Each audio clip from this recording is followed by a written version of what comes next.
বিসমিল্লাহির রহমানির রহিম। লেখাটা পড়তে গিয়ে খুশিতে কান্না চলে আসলো।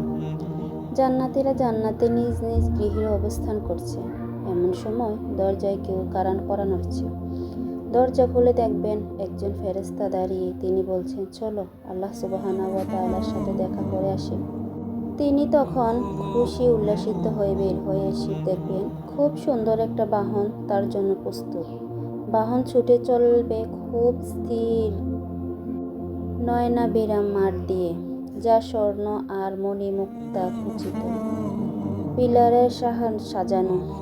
জান্নাতীরা খুব পরিতৃপ্তি নিয়ে চলবে। এমন সময় আলো দেখবে, আলোর পর আরো আলো, তারপর আরো আলো।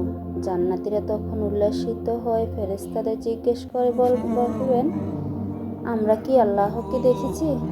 না, আমরা সেই পথে ছুটছি। ফেরেশতারা বলবেন, হঠাৎ জান্নাতীরা শুনবেন গায়েবী আওয়াজ, আসসালামু আলাইকুম ইয়া আহলাল জান্নাহ। আল্লাহ সুবহানাহু ওয়া তাআলা স্বয়ং সালাম দিচ্ছেন জান্নাতবাসীদের।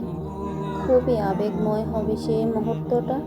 আল্লাহু আকবার। আল্লাহ সুবহানাহু ওয়া তাআলা সালামের জবাবে তখন জান্নাতবাসীরা বলেন, আল্লাহুম্মা আনতাস সালাম ওয়া মিনকাস সালাম তাবারাকতা ইয়া জাল জালালিল ইকরাম।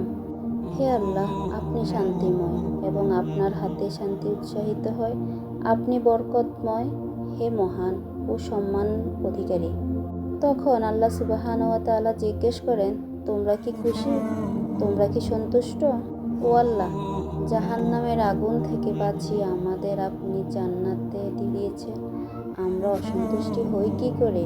জান্নাতীরা জবাব দিবেন, আল্লাহ সুবহানাহু ওয়া তাআলা তখন জিজ্ঞেস করবেন, তোমাদের আর কি চাই? তখন জান্নাতীরা আলহামদুলিল্লাহ বলবেন, আর কিছু চাই না। না না, আজ তো দেওয়ার দিন, আমি আরো দিব, বলো কি চাও? তখন জান্নাতীরা আলহামদুলিল্লাহ সর্বস্বরে বলে উঠবেন, ও আল্লাহ, আমরা আপনাকে দেখতে চাই। আপনাকে দেখিনি কখনো, আপনাকে আমরা ভালোবাসি।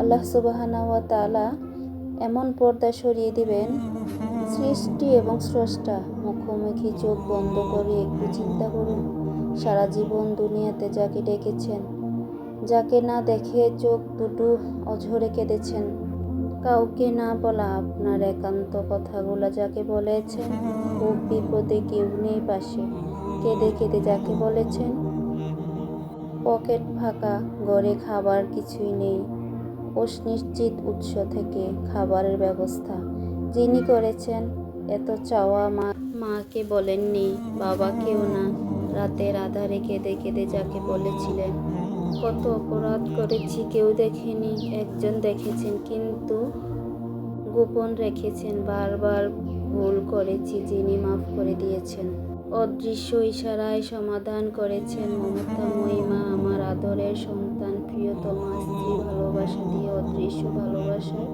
আমাকে ভালোবেসেছেন সবচেয়ে বেশি, সবচেয়ে আপন, সুমহান সেই প্রতিপালকের মুখোমুখি। সাহাবীদের প্রশ্নের জবাবে নবীজি বলেছেন, পৃথিবীতে আমরা যেমন চাঁদকে স্পর্শ দেখি, আল্লাহ সুবহানাহু ওয়া তাআলাকে তেমনই দেখব ইনশাআল্লাহ। এই যে জান্নাতের সবচেয়ে বড় নেয়ামত, ইয়া আল্লাহ, স্বল্প সংখ্যক সেই মহান সৌভাগ্যবান তালিকায় আমাদের নামটা যোগ করে দিন। নামাজ বাদ দিও না, এপারের চেয়ে ওপারের জীবন খুবই সুন্দর। ভিডিওটি